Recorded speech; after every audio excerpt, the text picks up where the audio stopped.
anyone that's watching this is that Tech Enthusiast Podcast, and today we're going to be talking about four different news topics. So I've got Samsung Galaxy versus the Motorola Razr, the cheapest iPhone in years, the possible return of the console wars, and the Windows 7 bug. I hope you enjoy.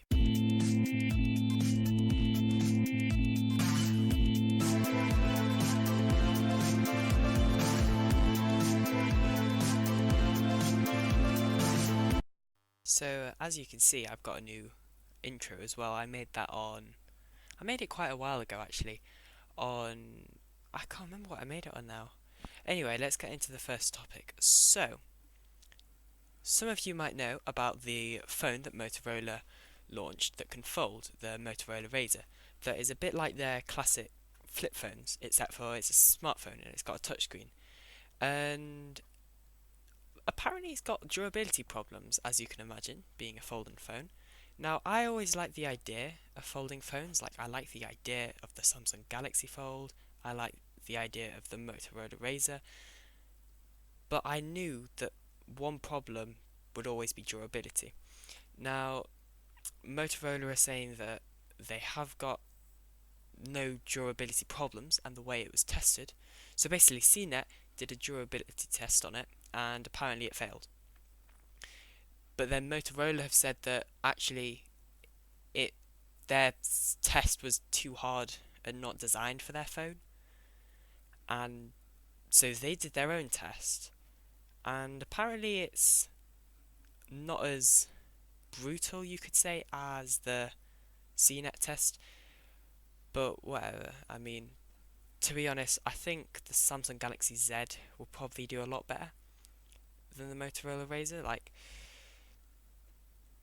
just so I've seen lots of leaks and stuff about the Galaxy Fold, the, the Galaxy Z. I'm going to keep saying that now, the Galaxy Z, and it does look just more durable than the Razr. Because, like, so apparently the way the screen works isn't just the plastic screen like the Galaxy Fold or the Razr. So so it's got like so there's like a plastic screen on top, and then there's a more of a glass-like screen underneath. So if you scratch the plastic screen on top, you haven't actually broken the screen. So possibly you could replace that. I'm not sure. And but yeah. So let's talk a bit about the Samsung folding phone, because that should be launching fairly soon, and I'm pretty excited for that. So I have literally just seen a trailer about it, and it was interesting. So it advertised a lot of things, including video call, which is something kind of interesting. So it says on the trailer advert, or whatever you want to call it, it says that you have to have Google Duo to do it, like in the bottom, like small print. And that's my first problem, kind of. Not really problem, but like, it's not really a feature specific to the phone when any phone can use Google Duo. So if you don't know what Google Duo is, it's basically the Android version or the Google version of FaceTime. And I've used it a couple of times. It's not even too bad, because obviously FaceTime is really good. Like, depending on your connection, I'd say FaceTime is probably better than Skype, especially for like on mobile devices. Um, but yeah, the Samsung Galaxy Z, the trailer was interesting because it's advertising a feature, but then that feature is available on other phones. So that's the first thing that kind of got me like a bit intrigued. Like, why have they done that? The other thing is they advertised it as like being able to go and stay in the 90 degrees angle. So that could be interesting, because if it can stay in that 90 degrees angle, and obviously it can be folded out or in a 90 degrees angle, that could look pretty cool as like its own phone stand, I guess. Like because can you remember those things that were like fairly trendy like a couple of years ago? I can't remember how long ago it was, where you'd basically like stick them to the back of your phone and they'd be like phone, you could use them to stand your phone up, or it would help hold your phone, that sort of thing. You wouldn't really need one of those, but I don't really know who uses one of those anyway. But still, I think it's a cool feature to have it if it can hold itself in the 90 degrees angle. So people reckon it's going to launch either straight after the Galaxy Unpacked event, which at the time of recording is tomorrow, but by the time this gets released, it'll probably be today. So that's the 11th of February. And so yeah, straight after that. Or some people reckon it might launch on the 14th of February. Either way, that's fairly near if you want to buy it. Which I think folding phones right now aren't worth it. I think in the future, yes. But right now, no. Because they're still, this is the second folding phone Samsung made, so they've got a bit of experience. Motorola, that's the first. And I feel like we still need to learn more, and we need a better way with the screens, with the plastic screens. And maybe the Galaxy X, I don't know where I got that from. The Galaxy Z is the screen might actually be good because it's made differently. I don't know the complete details. Speaking of the screen, apparently it's a 6.7-inch OLED display, by the way, in case you're wondering, and it has a hole punch, a bit like the Note 10 and Note 10 Plus. It'll have a hole punch in the middle, and that's pretty much it for the Fold. Oh yeah, they also want to make it more accessible than the Galaxy Fold. What I mean by that is more like in more markets, so in more different countries, I guess. So it's a safe bet that you'll be able to get it in Korea and the USA, and you'll probably you'd probably be able to get it in the UK. I'm pretty sure you can get the Galaxy Fold in the UK. But yeah, anyway, let's move on to something else. So, what should we do? So yeah, I'm sure most people know by now that Windows 7 is no longer supported by Microsoft. And I know lots of people that Windows 7 is their preferred operating system. They prefer it over Windows 10 and Windows 8, and so they use it. And apparently, Microsoft reckon about 900 million devices are running Windows 10, and in 2020, roughly around 2 million PCs worldwide will still be running Windows 7. No, older Windows versions. So mostly Windows 7, but apparently that also includes things like XP and Vista and whatever else.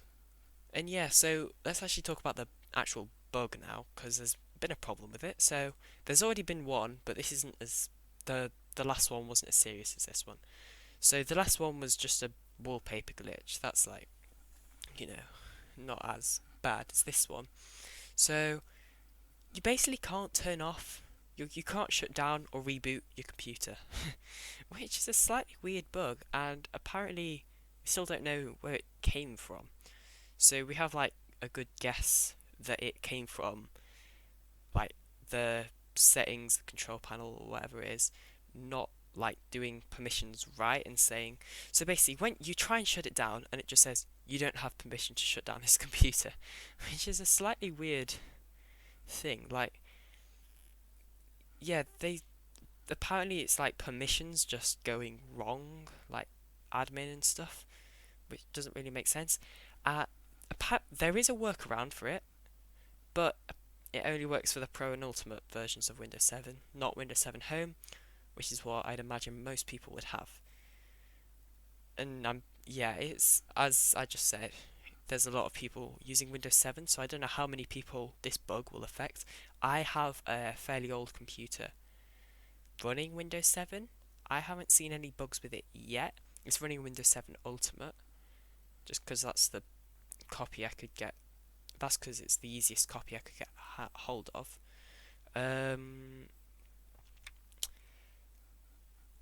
Yeah, this is an interesting one because, like I said, it's just a weird bug. Like, I don't know how that. Why hasn't it shown up before? That's my other question. So it must have been something to do with like one of the last updates they did. have created this bug. But yeah, that's very weird. Anyway, moving on. Oh yeah, this is something that is really interesting and kind of has been rumored for ages. So you may have noticed that the iPhone 9, there is no iPhone 9. Like, they just missed a number. They went from 8 to 10. I always said that's because 7, 8, 9, but whatever. It's yeah, they're gonna make an iPhone 9, which is so lots of people have been I've heard lots of people talking about the old iPhone SE and how that they're going to be making a new version. Now, and apparently, obviously most of this is speculation, it's going to be called the iPhone 11. Insiders claim it will cost $399 and pounds, and this is actually fairly good. It will probably run the same chip as the iPhone 11 and iPhone 11 Pro. Apple have not said when it will be released. It has a 4.7-inch display, and apparently it has a very similar design to the iPhone 8. Now I think this phone will do well. I know the SE did really well, so I'm expecting this phone to do quite well as well. Apparently, so yeah, it's going to look like the iPhone 8. So it's not going to have like that blocky design. I always liked the blocky design of the iPhone SE. I don't know why. That's probably just me. But yeah, it's going to have a similar design to the iPhone 8. I'm not sure if I've already said this, but it's going to have a 4.7-inch display. Most likely. Well, actually, will it be OLED? I don't know. This article hasn't specified whether it will be OLED. And yeah, this is going to be this, because obviously with Android, and this is probably where my preference of Android starts kicking in. Android has so many different phones. Like, okay, so Android is obviously very not specific because Android is the operating system, not the manufacturer or the phone. The phone isn't called Android 1 or whatever, like the iPhone is. So for an example, Samsung, they have more than one phone a year and more than one lineup, because they've got like the Galaxy A series and the S series and the Note series and the retired J series, and yeah, I'm pretty sure that's all of them. But the point is, they have different price ranges. So the A series is really good because I think they start at like around 200, I think, for like an A40. I'm quickly checking now. Yeah, I think it's around 200 or 300 for a Samsung A40, which is like the lowest, the low price range for the Galaxy A, all the way up to the A90, which is, I'm pretty sure, pretty similar to the Galaxy A70. However, this one has 5G. Now, something that obviously one of the phones, the Galaxy A80, which I don't hear a lot of people talking about, is the flippy camera. So obviously it flips up. Anyway, I'm getting off topic. I can talk about that later. So yeah, the Galaxy A10 is the lowest budget, which costs £139. That's pretty good, actually. And it's running Android 9, 6.2-inch Infinity display, and then the A40. Yeah, the A40 is £200. But anyway, the point is, so Samsung have different lineup of phones which have different prices. Apple, on the other hand, has one lineup of phones, and apart from the iPhone SE, it's always been the flagship. Now, obviously, they have had, like, what they did with the iPhone 10 is they had the flagship, the iPhone X, the kind of Pro version, the iPhone X S.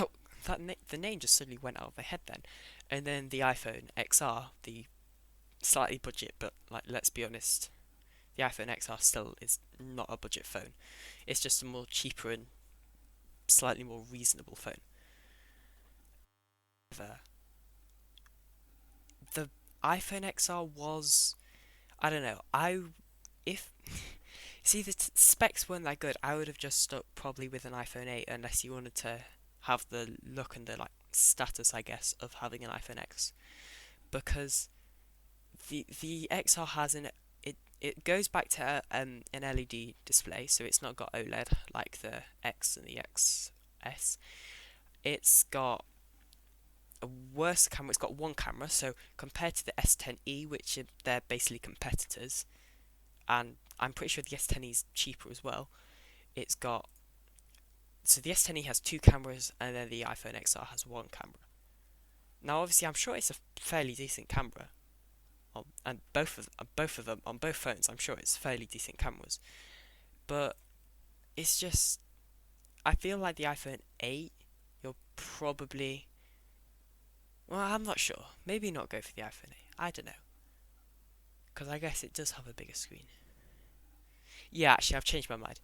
I would probably go for the iPhone XR over the iPhone 8. However, what I've been trying to make the point of this entire time, I'm definitely got off topic, is that Apple don't have different price ranges. And like their old phones still hold their value really well. Like, you go on eBay and you try and find an iPhone 7, and they're probably still a decent price. Like, I'm checking right now. Probably hear my really noisy keyboard in the background. Yeah, you can get an iPhone 7, so refurbished, is that iPhone? Yeah, refurbished. 129 for the 32 gigs. Then for the 256 gigs, £239. Yeah, they still hold their value pretty well. Actually, you know what? That surprised me. They haven't held their value as well as I thought they did. Like, I thought you'd still be able to get it for 200, but it looks like you can get an iPhone 7 for 100. Okay, well, let's take the iPhone 8, because I guess that's old-ish now. Alright, so for the iPhone 8, what? They have lost their price. So you're looking to 200 to like 150 by the looks of things. So yeah, but most of the time iPhones still do hold their value pretty well anyway. And so having the option to have have a cheaper phone, to have a cheaper iPhone, having that option is pretty good, I think. Because not everybody is going to want to have flagship level, and not everybody is going to want to have old phones either. I really like the idea of the iPhone 9. I probably would not get it because I'm an Android person, but if I was an iPhone person, I would almost definitely get it. But yeah, that's pretty much it on that topic. I've written down in my notes that it would be good for perhaps like the younger generation, the younger generation, and also it's a competitor to the Galaxy A series, because I guess it kind of is. Like, let's be honest. And yeah, that's pretty much it for the iPhone 9 topic. Yeah, let's talk about the new consoles, and then that's the last of my notes that I've written down, and then we'll call it a day. So, first of all, I just want to say there are a lot of things similar on the PS5 and the Xbox Series X. So, definitely support for 8K and 4K. And so this is what I found interesting when I was looking at the news article. AMD are doing both the graphics and the CPU for the PS5 and the Xbox Series X, which is really interesting. Because Xbox or Microsoft have said that their competition between Xbox and PlayStation, they're not really main competitors anymore, according to Microsoft. They're more worried about Amazon and Google. and their game streaming as being more competitors now. And I think that, I like having like that healthy competition between the Xbox and the PlayStation 5. I think it's pretty good. And then you can also have like, I've had conversations with my friends about which one's better, PlayStation and Xbox. I'm pretty sure PlayStation beat the Xbox sales. I am checking that now. Okay, that's not what I wanted. But it's just like they're both. So they're probably both going to end up being similar consoles, which is really interesting. And like, if you said that to someone like when PS4 and the other Xbox first came out, then they would probably laugh at you because let's be honest, I don't think anyone expected that. I didn't expect it. Apparently, they're going to have multi-gigabit Ethernet, so they could be game streaming. They could possibly have game streaming, like the Google Stadia, for example. And oh yeah, also they said Nintendo Switch aren't the main competitors either. So it's literally Amazon and Google and anyone else that's planning on making game streaming. Something which I always find annoying on my PS4 and PS4 Pro is loading times. Not just for games, but just like going into settings and stuff. I just find it really slow. And like, I don't know. I'm not sure if it's because I'm used to a PC, but I game on a laptop anyway. Admittedly, the laptop has a graphics card, but still. So, something which I'm happy about is they're both also going to have PCI Express 4 SSDs, and I can almost guarantee there will be a terabyte or more, or you might even be able to buy them in different models, so like a 1 terabyte, 2 terabyte, 3 terabyte, 4 terabyte version, which could be quite interesting. Something else is, I don't think game streaming is gonna happen, is gonna be like the norm anytime in the near future, because I don't know, Google Stadia, I've not heard anyone talking about it anymore since. Is it even out? I don't even know if Google Stadia is out. Is Google Stadia out? Yeah, I'm pretty sure it is. Well, let's just go to like Amazon and check. Yeah, I'm pretty sure. No. Is it? It would help if I spelled Stadia right. Stadia. No, Google Stadia is not out by the looks of things. This is coming up with Google Wi-Fi and stuff. So yeah, Google Stadia isn't out. And going back to the point I was making, I just don't think game streaming is going to happen soon. Eventually, it is going to be normal. But right now, it's not normal. I mean, like, both consoles still have a disk drive. Apparently, they're both going to have still a disk drive, so saying, although the point that it does obviously have a disk drive, I feel like discs are going to be sold less and less, because I would imagine as well it's easier. So look, here's the point, okay? It's probably easier to make backwards compatibility, or is it? Yeah, backwards and forwards compatibility for a game that you purchase digitally, because you can just get like an offer code or something when the new device comes out. And so I would imagine it's easier with backwards compatibility if you have a game that's downloaded over a game that's on a disc. And actually, I was surprised that they both have discs, because I know there was a version of the Xbox One that didn't have a disc. So I thought that was pretty interesting. One thing as well, which PC gamers might get annoyed at, is although other consoles like PS4 and Xbox One might have capabilities to do higher than 30 frames a second, most games are still locked at 30 FPS, which will definitely annoy people, especially if you're a PC gamer. Like when playing Fortnite, for an example, on the Nintendo Switch, it's kind of unplayable on the Nintendo Switch. Like, let's say, obviously I'm using Fortnite as an example, but let's say you're just played Fortnite on a PlayStation. You're then going out, and so you pick up your Nintendo Switch because you might be going somewhere that involves waiting, like to the doctors or something. Especially if it's going to be a long wait, like, okay, maybe not the doctors, because the doctors generally isn't a long wait, like the hospital, okay, and you're waiting for an operation.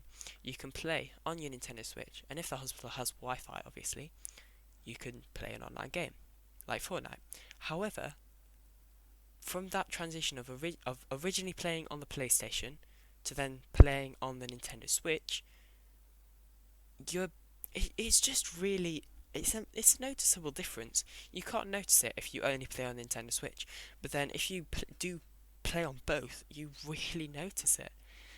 And obviously I'm using Fortnite as an example. There are obviously other games, but that's like the first game that popped into my head that are supported on both platforms. So yeah, 30 frames, not the best, especially if you want to play competitively. I guess maybe it could be alright in like a story-based game, but there aren't many story-based games that you can link your account, so I wouldn't really see why you'd want to buy it on both platforms. Especially when Fortnite's free anyway. But anyway, I'm going to stop using Fortnite as an example, because it'll probably anger a lot of people that don't like Fortnite. And obviously, by the way, I respect people's opinions for liking or not liking Fortnite. I haven't played it only because they're not adding things to the game. I could probably discuss that here. I'm not going to today. But Chapter 2, Season 2, has been delayed so many times because Fortnite most people think it's because Fortnite have changed the way that they make the game, the engine that it runs on or something. I can't remember the details now. But this part's unscripted, by the way. Well, when I say unscripted, I mean I haven't written notes on it. I don't literally script word for word. But Fortnite have not added anything new to the game for probably the entire of January. Like, obviously, I respect that Epic need to have a Christmas break, but I'm pretty sure it's past their Christmas break now. Like, I don't know, maybe it isn't. Maybe they're still having their Christmas break. But seriously, if they don't want people to not like Fortnite, which obviously every company wants the consumer to like their product, even if it is free and it's been in beta for like way too long. I don't understand why they're not adding new stuff. They've literally gone and recycled the launch pad, which has been removed and now re-added. And I just don't understand why they're not adding new stuff. Doesn't make sense. I've made this a topic when I wasn't even intending to, but whatever. Let's talk about it. Improvisation. Actually, whilst we're on the topic of improvisation, something about last episode. It actually went better than I was expecting it to, because last episode I was expecting to get like next to no views, and admittedly it did. It got virtually none, and I'm pretty sure most of them were just my friends. But that podcast episode thing is more fair for people that are in like kind of a back. How do I describe it? So any new people that come might want to know a little bit about this show and what it's about. That episode, is kind of there to explain that. That's why that's there. I knew it's going to get pretty much no views, and I didn't make it because of the views. I made it for any new people that come that want to know a little bit about the backstory. But anyway, that's it for today. I will see you in the next episode. Goodbye.